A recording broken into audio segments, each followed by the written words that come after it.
Carbon fibre അധിഷ്ഠിത പുതിയ വസ്തുക്കളുടെ ഉപയോഗത്തിലോടുകൂടി തന്നെ അഗ്നി 5 മിസൈലിന്റെ ഭാരം കുറച്ചെന്ന DRDOയുടെ വെളിപ്പെടുത്തൽ പുറത്തു വന്നതോടുകൂടി തന്നെ ഇപ്പോൾ ഇന്ത്യയുടെ ദീർഘദൂര മിസൈൽ ശേഷിയെക്കുറിച്ചുള്ള ചർച്ചകൾ വീണ്ടും ശക്തമാകുന്നു.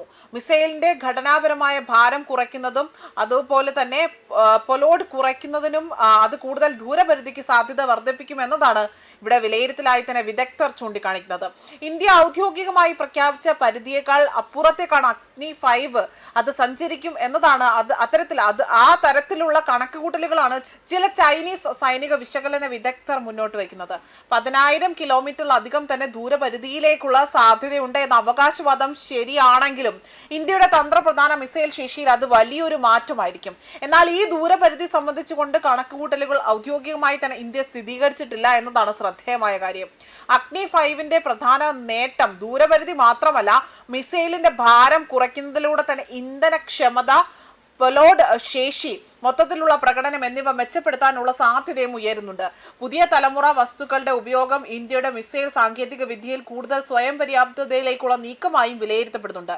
ഇന്ത്യയുടെ ആണവ പ്രതിരോധ തന്ത്രത്തിൽ അഗ്നി ശ്രേണിയിലേക്ക് നിർണായക സ്ഥാനമാണ് ഇവിടെ കൽപ്പിക്കപ്പെടുന്നത്. ആദ്യം തന്നെ ആണവായുധം ഉപയോഗിക്കുന്നില്ല എന്ന ഇന്ത്യയുടെ പ്രഖ്യാപിത നയത്തിനൊപ്പം തന്നെ ശത്രുവിനെ തിരിച്ചടിക്കാനുള്ള വിശ്വസനീയമായ ശേഷിയാണ് ഈ മിസൈലുകൾ നൽകുന്നത്.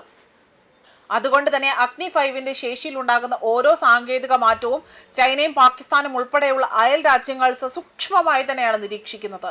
അതേസമയം അഗ്നി 5ന്റെ പരമാവധി ദൂരപരിധി സംബന്ധിച്ച എല്ലാ അവകാശവാദങ്ങളെയും ഔദ്യോഗികമായി തന്നെ സ്ഥിരീകരിക്കാനാകാത്ത സാഹചര്യമായതിനാൽ തന്നെ 10,000 കിലോമീറ്റർ കടക്കുമോ എന്നതൊരു ചോദ്യമാണ്.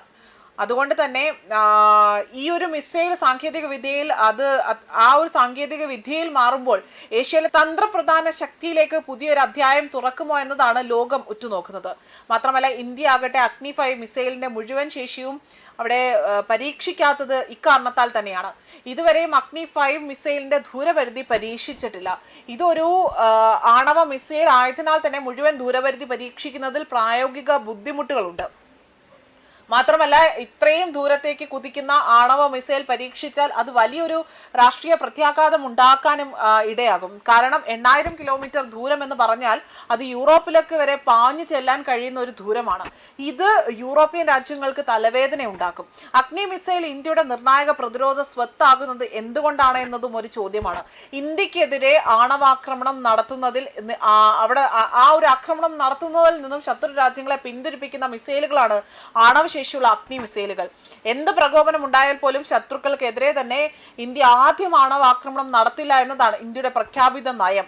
അതേസമയം ഇന്ത്യക്കെതിരെ ആണവാക്രമണം ഉണ്ടായാൽ ഇന്ത്യ ഉടൻ തന്നെ അഗ്നി മിസൈൽ അത് അവിടേക്ക് അയക്കും.